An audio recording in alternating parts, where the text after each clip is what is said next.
Matic, vi v tem tednu Fehtarji predstavljate svoj nov videospot, ne? Za kakšen videospot gre?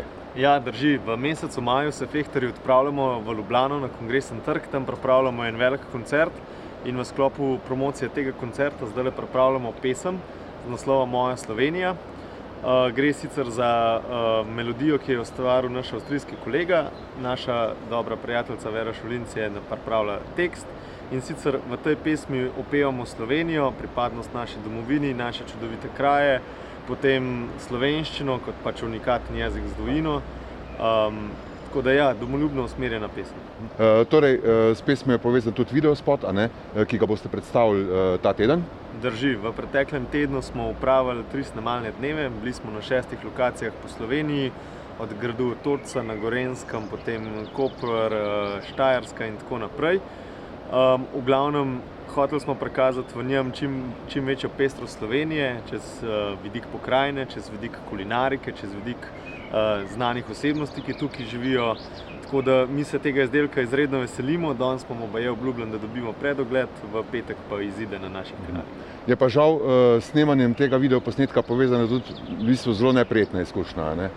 Mislim, ja, zgodila se nam je neka taka stvar, ki jo pač kot glasbeniki nismo navajeni, in sicer, ko smo snemali v Ljubljani v soboto zjutraj na Kongresnem trgu ob 7, so do nas pristopili 4 mladeniči oziroma en mladenič, 3 mladenke in so nam kar eno veliko dozo kletvic namenili pa grdih besed.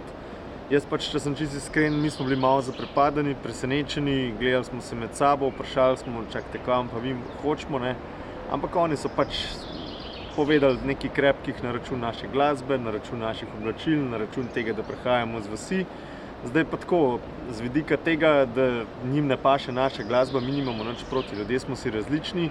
Sicer jaz osebno mislim, da je bolj, če različno sprejemamo, ker jaz nekomu, če posluša metal ali pa tehno ali pa ne vem kaj, ne bom šel pameti soliti, tudi če mogoče ni moja najljubša zvrst, ampak pač ta odziv nas je zelo presenetil, in tako da v bistvu ni problem to, da oni ne marajo naše glasbe. Nam se nas je dotaknilo to, da so nas kar prosto zmerjali, po domač povedan, in druga stvar, ki je v tem sestavu oziroma prijatelji, ki nam tudi pomagajo, so vsi vrhunski glasbeniki, ki so igrali v najboljših narodno-zabavnih bendov, recimo pri Magnifiku, pri Plestenjaku in tako naprej.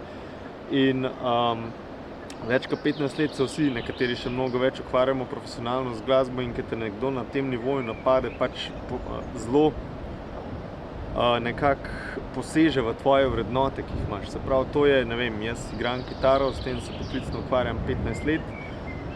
Namenil sem zelo veliko svojega časa in vsega temu, tako kot pač vsak svojemu poklicu, in ker bi si želel samo to, da je pač moj poklic spoštovan, tako kot je poklic nekoga drugega spoštovan. Se pravi, če ti nekaj ne paše, se lahko mirno omakneš, ne pa da tam zliješ vaš gnev na nekoga. Pa so bili ti napadalci Slovenci? Ja, jezik je bil zelo lepa slovenščina, tako da potem, ko smo mi objavili neko objavo, nek zapis na Facebooku, je bilo zelo veliko komentarjev, da so to kakšni priseljenci. Ne, ni šlo za priseljence, šlo je pač za neko urbano mladino z Ljubljane in po videzu in po načinu oblačenja in po samem jeziku, ki je zelo taka lepa ljubljanska slovenščina. Se vam je že kdaj kaj podobnega zgodilo? Mislim, saj dobiš kakšne komentarje pa to in to pač sprejmeš, saj vsak dan se lahko srečamo s kakšnimi opravljanjem, slabimi besedami in tako naprej, ampak na takem nivoju je bilo pa to zdaj prvič in zato je bilo to za nas do neke mere šok. Se vam zdi, da je ta razkorak med, zdaj bom rekel, urbano Slovenijo in podeželsko Slovenijo toliko velik, da prihaja do takih napetosti? Jaz osebno mislim, da je predvsem v zadnjih 2 letih razkorak med centrom, med urbanostjo in na drugi strani med vasjo postal večji, oziroma nasploh je razkol v slovenski družbi, napetost, nestrpnost v zadnjem obdobju postala pač večja zaradi tega situacije s korono in pač še nekaj drugih zadev v luči aktualnih političnih volitev in tako naprej. Ampak mi kot glasbeniki pač k temu res ne pozivamo. Mi smo za neko strpnost, za združevanje oziroma pač, če ti nekaj ne paše, se omakneš. Je pa tako, da mi v osnovi igramo narodno-zabavno glasbo, tudi, ne vem, pomešano z nekimi pop prvinami oziroma se spogledujemo tudi zabavno, ampak, ne vem, poslušamo tudi ameriške rock bende, ne vem, hrvaško, balkan glasbo, ne vem, dober pop, pa razne druge country, pa razne druge zvrsti.